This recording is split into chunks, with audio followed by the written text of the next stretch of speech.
belajar fisika kelas 12. Sekarang kita memasuki bab 6. Bab terakhir di semester ganjil ya.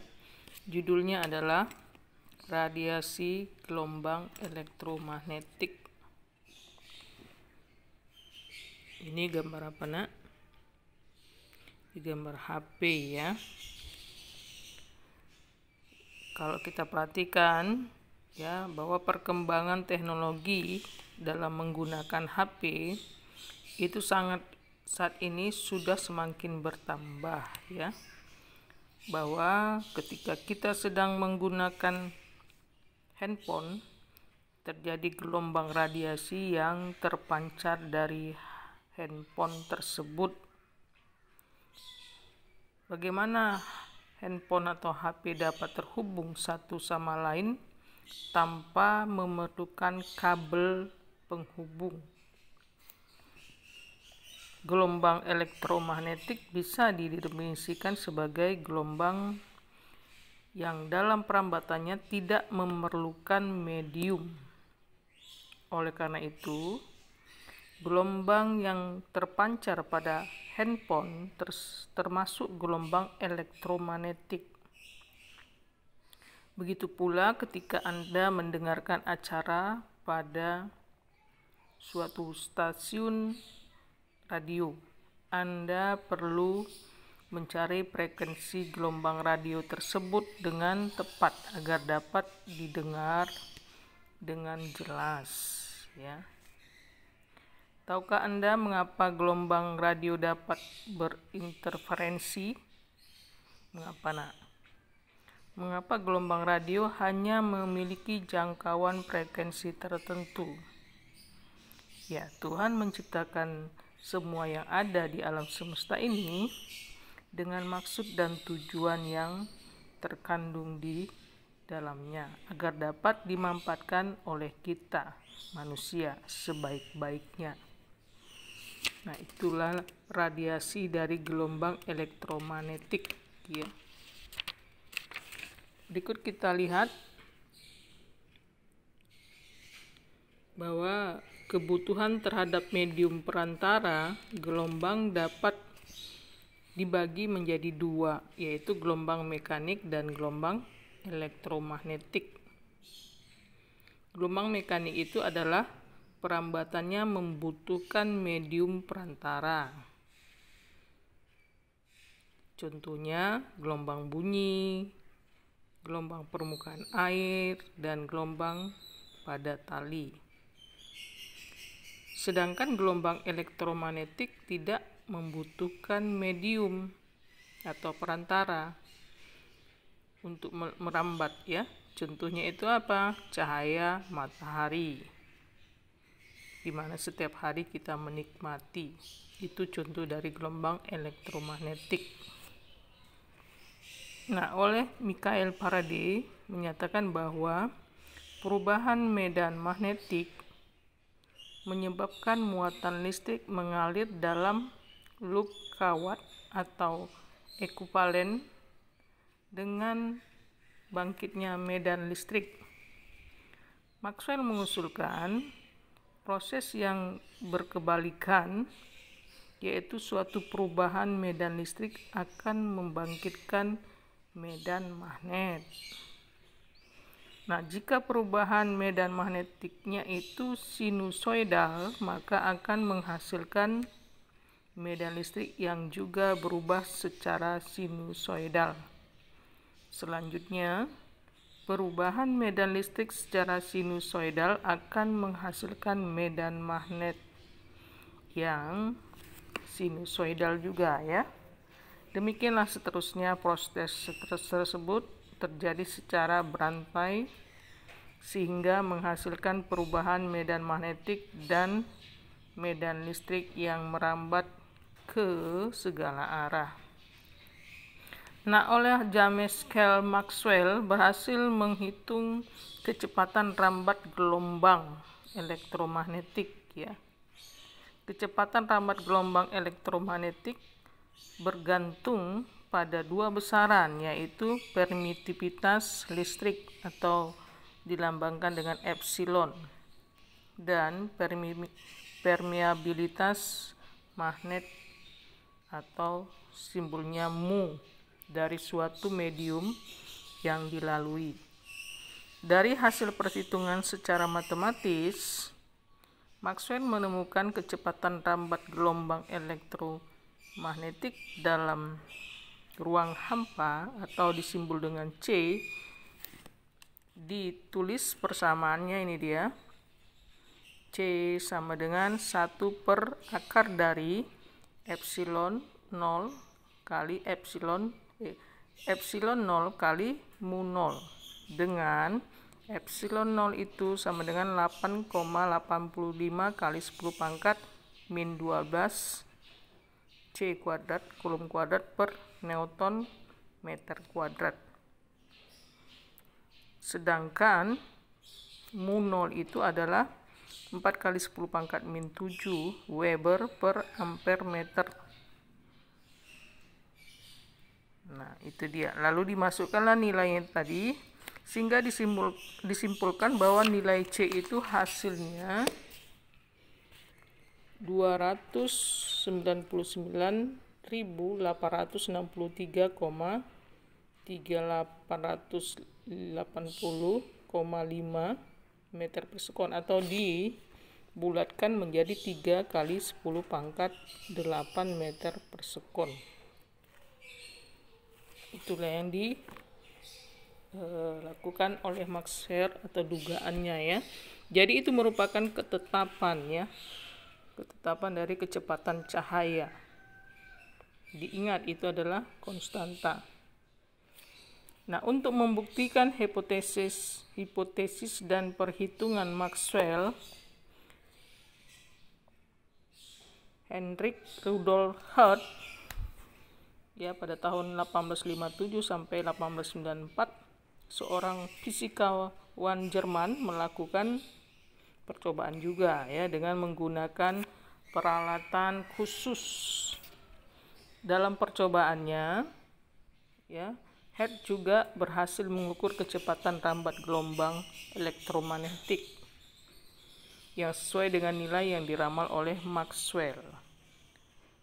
Dengan demikian, hasil percobaan Hertz mendukung sepenuhnya hipotesis dari Maxwell tentang gelombang elektromagnetik, sehingga pada akhir abad ke-19 hipotesa atau hipotesis Maxwell ini tentang gelombang elektromagnetik diterima sebagai teori gelombang elektromagnetik. Itu, ya, sejarahnya, ya, penemuan dari ketetapan cepat rambat gelombang elektromagnetik. Berikut kita masuk materi spektrum elektromagnetik. Spektrum elektromagnetik adalah ragam gelombang elektromagnetik yang dikategorikan berdasarkan rentang panjang gelombang atau frekuensi. Spektrum gelombang elektromagnetik dipancarkan oleh transisi elektron, yaitu ketika suatu elektron berpindah dari orbit satu ke orbit yang lain. Spektrum elektromagnetik dapat dibagi dalam beberapa daerah yang terentang dari sinar gamma, gelombang pendek berenergi tinggi, sampai pada gelombang mikro dan gelombang radio dengan panjang gelombang yang sangat panjang. Pembagian ini sebenarnya tidak begitu tegas dalam tumbuh dari penggunaan praktis yang secara historis berasal dari berbagai macam metode deteksi.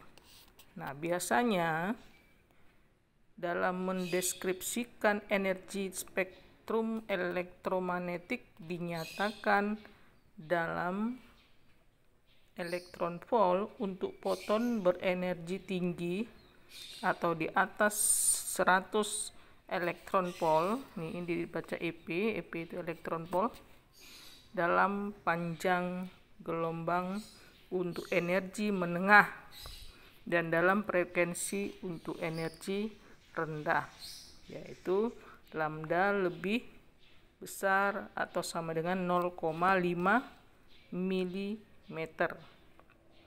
Istilah spektrum oktav juga masih digunakan secara luas dalam merujuk spektrum elektromagnetik, walaupun sebenarnya hanya mencakup sebagian rentang panjang gelombang saja, yaitu antara 320 sampai 700 nanometer.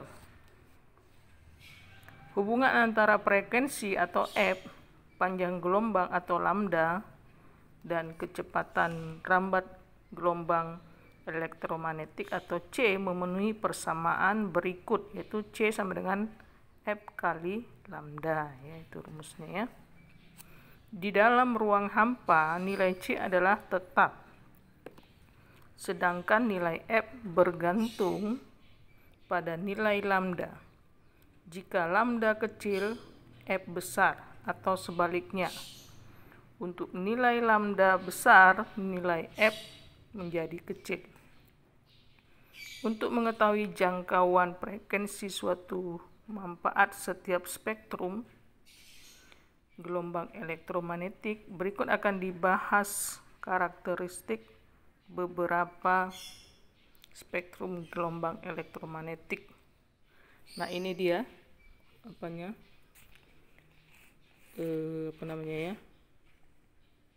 skema atau tabel urutan ya. Mulai dari sinar gamma, sinar X, ultraviolet, cahaya tampak, inframerah, gelombang mikro, gelombang radio pendek, TV dan radio FM, radio AM, radio gelombang panjang. Nah, itu urutannya ya. Kalau kita perhatikan ya, urutannya tadi ini kamu harus menghafal urutannya ini supaya tahu bahwa urutannya ini makin ke bawah dia frekuensinya makin kecil.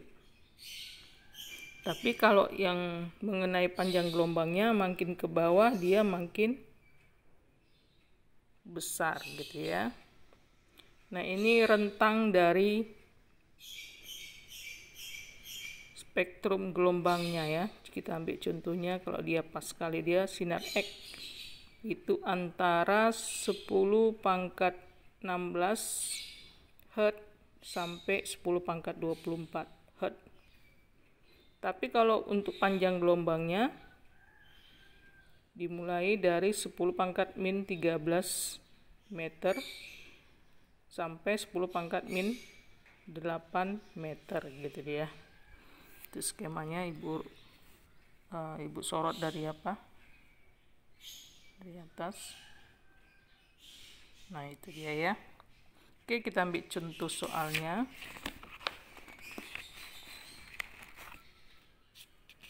Dari Grafindo halaman 124 nomor 1.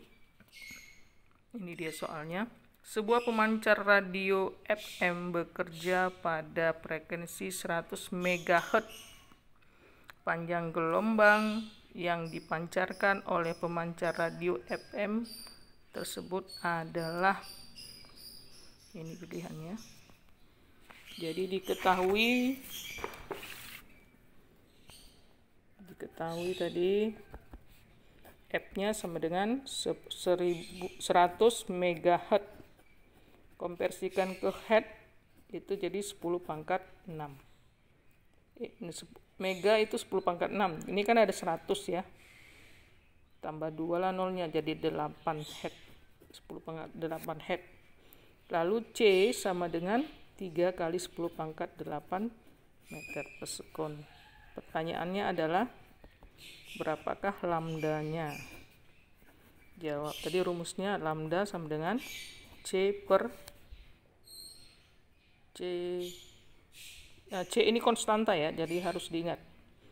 C sama dengan lambda sama dengan C per F. Masukkanlah rumus angkanya 3 kali 10 pangkat 8 per 10 pangkat 8. Ini coret jadi 3 meter.